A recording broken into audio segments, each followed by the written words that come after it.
오늘은 그렇게 밤은 깊어간다라는 제목을 함께 말씀을 나누도록 하겠습니다.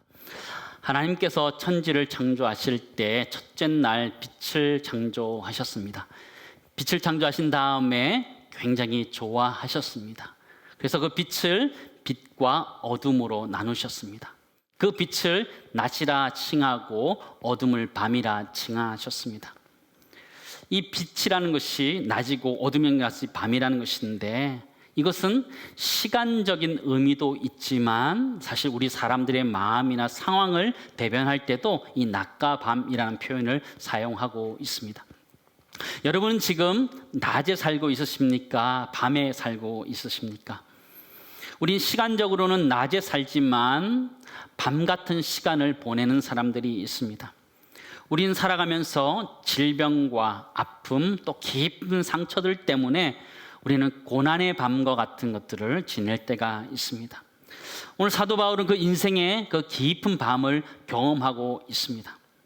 사도 바울은 예수 그리스도를 만나기 전에는 율법에 갇혀 있는 영적인 꼰대 같은 사람이었습니다. 그러나 예수 그리스도를 믿고 난 다음에 그는 복음에 사로잡힌 사람이 되었습니다. 찬송가 가사처럼, 제목처럼 오직 주의 사랑에 매인 사람으로 살아갔습니다. 그러나 그의 삶은 결단코 쉬운 인생은 아니었습니다. 산전수전 다 겪었고 파란만장한 삶을 살았음을 우리는 잘 알고 있습니다. 고린도후서 11장 23절에서 27절 말씀 보시기 바랍니다. 그의 삶은 이렇습니다.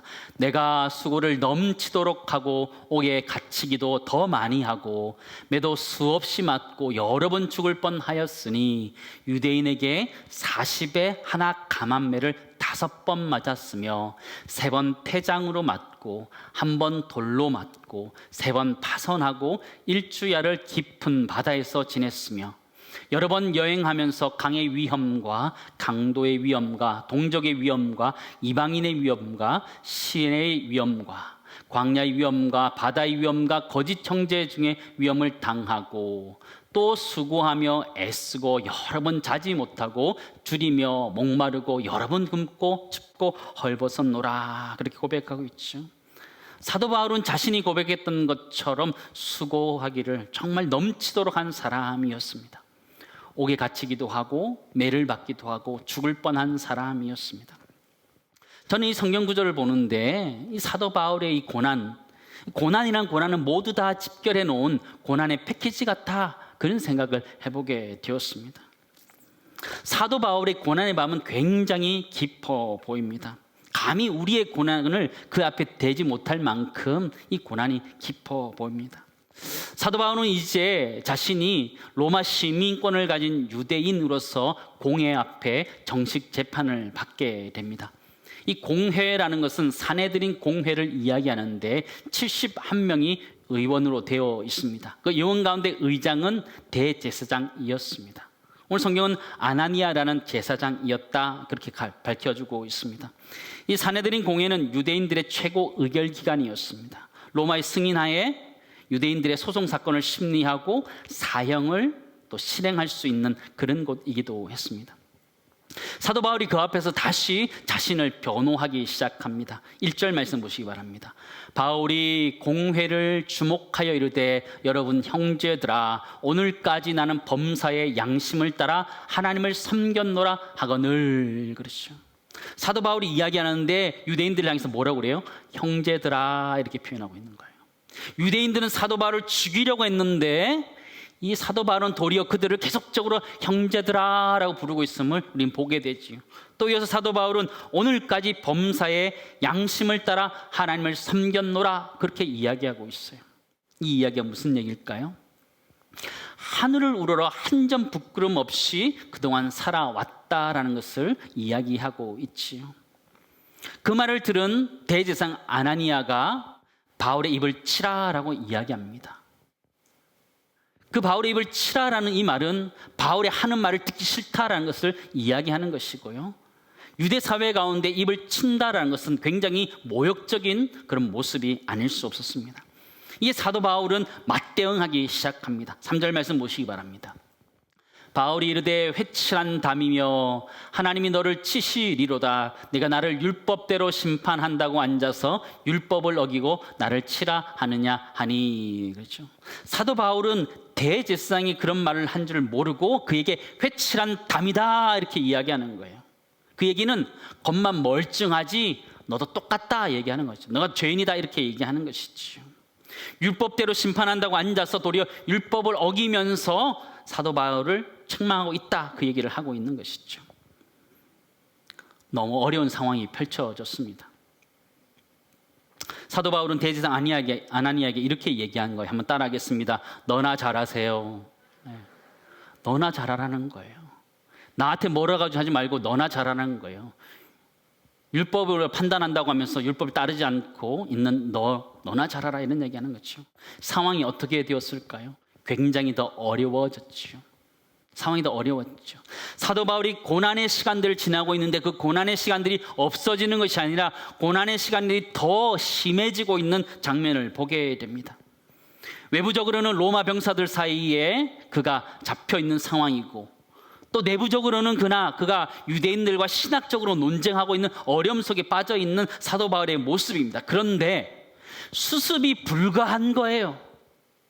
도저히 수습이 안 되는 그런 상황에 고난의 밤들을 그가 만나고 있음을 보게 됩니다. 우리가 앞에서 살펴봤던 것처럼 사도 바울의 3차 전도 여행 이후에 그의 인생은 점점 어두워져 가고 있습니다. 오늘 사건을 보니까요, 사도 바울이 찢겨질 뻔했다 이렇게 표현해 주고 있습니다. 10절 말씀 보시기 바랍니다. 큰 분쟁이 생긴 이 천부장은 바울이 그들에게 뭐라 그래요? 찢겨질까 하여 군인을 명하여 내려가 무리 가운데서 빼앗아 가지고 영내로 들어가라 하니라. 찢겨질 같은 그 고난의 밤들을 이 사도 바울은 경험하고 있는 것이죠. 사도 바울의 고난이 끝날지 안 끝날지 알 수가 없는 그런 상황입니다. 근데 이 고난의 모습이 욥의 고난과도 참 비슷하다라는 생각을 해보게 됩니다. 욥은 하루아침에 자신의 자녀들을 다 잃고 소유를 다 잃었습니다. 고난도 이러한 고난이 없을 정도로 아주 심각한 고난을 그가 맞이하게 됩니다. 욥기 2장 7절에서 9절 말씀 보시기 바랍니다. 사단이 이에 여호와 앞에서 물러가서 욥을 쳐서 그의 발바닥에서 정수리까지 종기가 나게 한지라. 욥이 제 가운데 앉아서 질그릇 조각을 가져다가 몸을 긁고 있더니 그의 아내가 그에게 이르되 당신이 그래도 자기의 온전함을 굳게 지키느냐 하나님을 욕하고 죽으라. 온몸에 종기가 났다 이렇게 하는 거죠. 발바닥부터 정수리까지 났으니까요 제대로 서 있을 수도 없는 거예요. 어떻게 할 수도 없는 거예요. 잠도 잘 수 없는 거예요. 근데 손으로 긁은 것이 아니라 질그릇을 가지고 긁었다 표현하고 있어요. 그래야지만 시원하기 때문에 질그릇 가지고 긁은 것이요. 온통 피투성이가 되었겠지요. 그 모습을 본 아내가 한마디 합니다.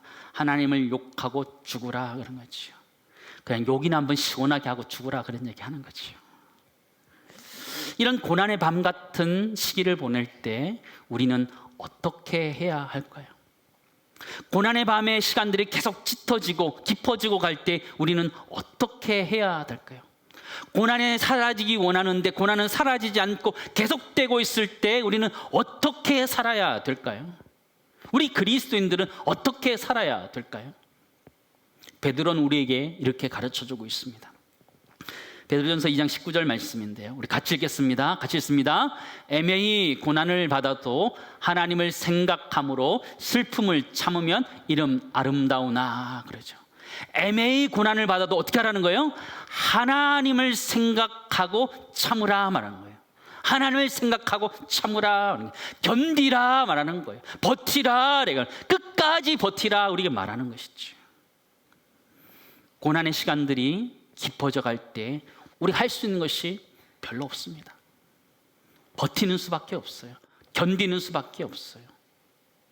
왜 그렇게 버티고 견뎌야 될까요? 그것은 지나가기 때문이에요. 첫 번째 나누기 원하는 것은요, 우리의 고난의 밤이 깊어져요. 우리를 찢어버릴 것 같은 이 고난의 밤이 깊어지고 있어요. 그러나 우리가 기억해야 될 것은 그러나 그것이 지나간다라는 것이죠. 지나간다. 우리의 고난의 시간들이 잘 가지 않아서 힘들고 어렵지만 이 고난의 시간들은 째깍째깍 지나간다라는 것이죠. 자유가 많이 제한된 군대 생활이 쉽지는 않습니다. 처음에 군대 들어가면 체질인가 보다 그런 생각을 잠깐 할 때가 있습니다. 그러나 정신이 들면 그런 생각을 하지 않습니다. 군대에서 가장 행복한 시간은 어떤 시간일까요? 그 시간은 나라를 지키는 시간이 아니고 잠자는 시간입니다. 그럼 가장 불행한 시간은 언제일까요? 눈 뜨는 기상 시간입니다. 근데 그 힘든 군 생활을 이겨내게 하는 군인들의 한마디가 있습니다. 그게 무엇일까요?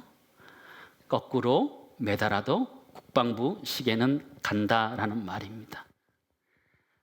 사람을 거꾸로 매달는 같은 그런 고난과 고통 가운데서도 국방부 시계가 째깍째깍 가서 전역하는 날이 온다라는 말이죠. 지나간다라는 것이죠. 고난이 지나간다라는 것이죠. 솔로몬의 명언으로도 잘 알려지는 말인데요. 이 또한 지나가리라. 이 또한 지나가리라. 우리 인생의 고난의 밤, 고통의 밤들이 깊어지고 또 힘들어지는 것 같지만 그 시간이 지나간다라는 것이죠.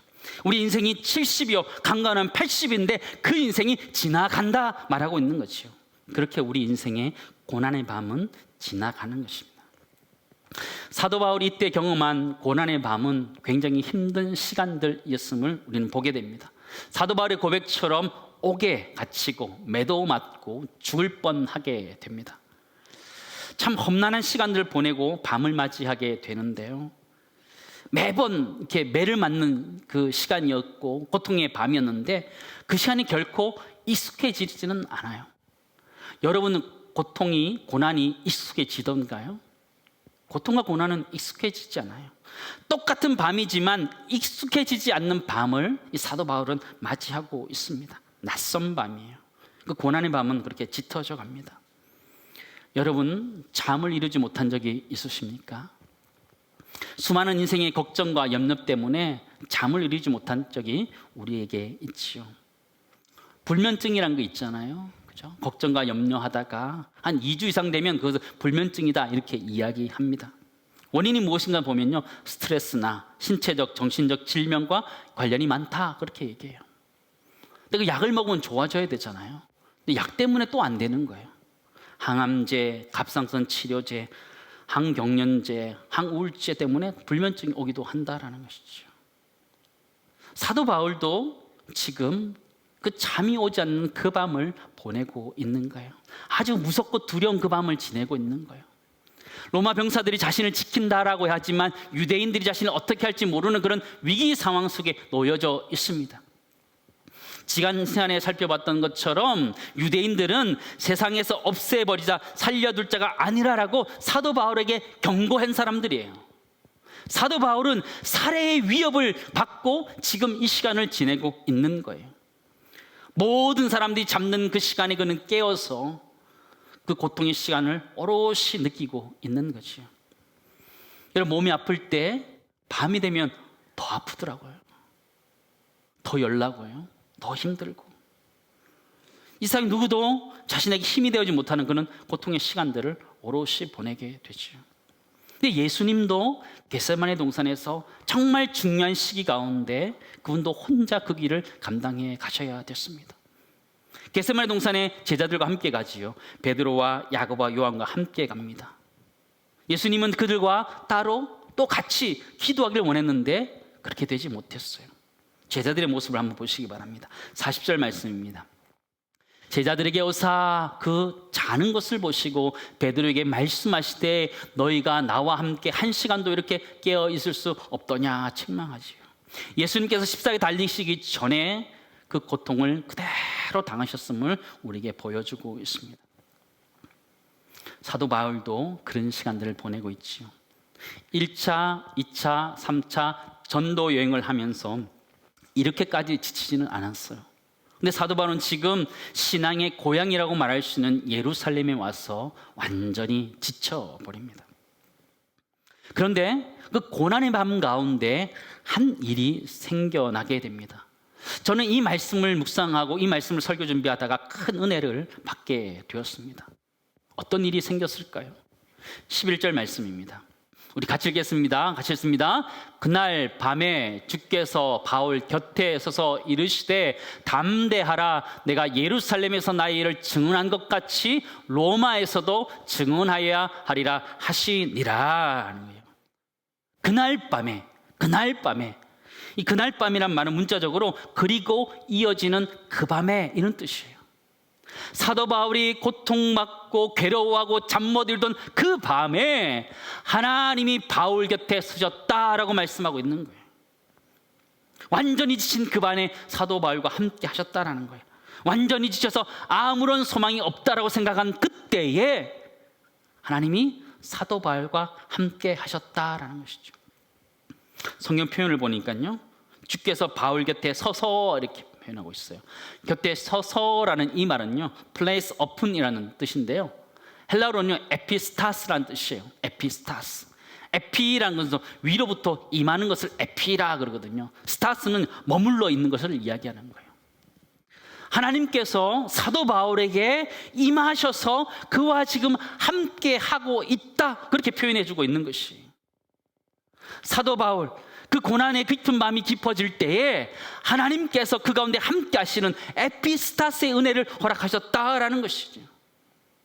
사도 바울이 다메섹으로 향하는 길로 갔을 때 하늘에서 큰 강력한 빛이 비쳤던 것처럼 지금 그 빛이 사도 바울과 함께 하는 거예요. 콕 집어서 지금 사도 바울에게 나타나셔서 그와 함께 하셨다 말하는 거예요. 세상 사람들이 다 등 돌리고 있을 때에도 하나님 그를 바라보셨다 말씀하신 거예요. 그리고 그 가운데 임하셔서 그와 함께 계셨다 말하고 있는 구절이라는 거예요. 하나님 사도 바울에게 이렇게 얘기하는 거예요. 담대하라 라고 말하고, 그러니까 예루살렘에서 나를 증언한 것 같이 로마에서도 증언하여야 하리라 말씀하시는 거예요. 쓰러져 있는 사도 바울이 나타나서 그와 함께 하시고 그를 어루만져 주셨던 것을 보게 됩니다. 여기서 우리가 깨달을 수 있는 것이 한 가지 있는데, 그게 무엇이냐면, 우리 인생의 고난의 밤이 깊어가기도 하지만 하나님이 치료하시는 치유의 밤도 같이 깊어가는 줄 믿습니다. 깊은 고난의 밤과 깊은 치유의 밤이 함께 깊어가고 있다는 것이, 그렇게 밤이 깊어가고 있는 것이에요. 두 번째 나누기 원하는 것은요, 우리에게 하나님이 치유의 밤을 주신다라는 거예요. 고통의 밤 가운데 힘들고 어려운 그때에 우리를 그냥 두지 아니하시고 하나님이 에피스타스 하셔서 하나님이 만져주시는 치유의 밤, 그 밤도 깊어간다라는 것이죠. 우리는 고통의 밤만 생각하지요. 그러나 버티고 버텼을 때에, 하나님을 생각하며 참았을 때에 하나님이 에피스타스 그 은혜가 임하여서 하나님이 우리를 치유해 가시는 줄을 믿습니다. 우리 인생은 하나님의 어루만져 주심이 필요한 인생들입니다. 엘리야 선지자 잘 아시죠? 그는 갈멜산에서 큰 승리를 얻게 되지만 이세벨 왕후의 그 위협 속에서 그 로뎀 나무 밑에서 죽기로 작정합니다. 근데 하나님이 천사를 보내서 그를 어루만져 주셔요. 열왕기상 19장 4절 5절 말씀 보시기 바랍니다. 자기 자신은 광야로 들어가 하루길쯤 가서 한 로뎀나무 아래에 앉아서 자기가 죽기를 원하여 이르되 여호와여 넉넉하오니 지금 내 생명을 거두시옵소서. 나는 내 조상들보다 낫지 못하나이다 하고 로뎀나무 아래에 누워 자더니 천사가 그를 뭐라 그래요? 어루만지며 그에게 이르되 일어나서 먹으라 하는지라. 우리가 인생이 그럴 때가 있는 거죠. 주님 넉넉하오니 이제 그만 나의 생명을 거두어 달라고 기도할 때가 있지요. 근데 주님이 그때 천사를 보내셔서 그를 어루만져 주십니다. 그리고 숯불에 구운 떡과 물을 먹게 하시면서 일으켜 세워 주십니다. 또 지쳐서 로뎀나무 밑에 잠들었을 때 또 천사가 와서 다시 한번 그를 어루만지고 떡을 먹이고 물을 마시게 합니다. 우리 인생의 고난의 밤이 깊어갈 때 우리가 잊지 말아야 될 것은 하나님의 치료하심의 그 밤도 같이 깊어간다라는 사실이라는 것입니다. 이제 고난의 밤이 이제 지나갑니다. 사도 바울 고난의 인생을 살아오고 주님을 만나면서 완전히 회복된 것으로 보여집니다. 근데 유대인들이 사도 바울 여전히 죽이고자 합니다. 무려 바울을 죽이기 전에 아무것도 먹지 않겠다라고 작정한 사람이 무려 40명이나 생겨나게 됩니다. 하나님 어루만져 주시는 것 7의 밤이 지났으면 아침에 바뀌어야 되는 것 아니에요.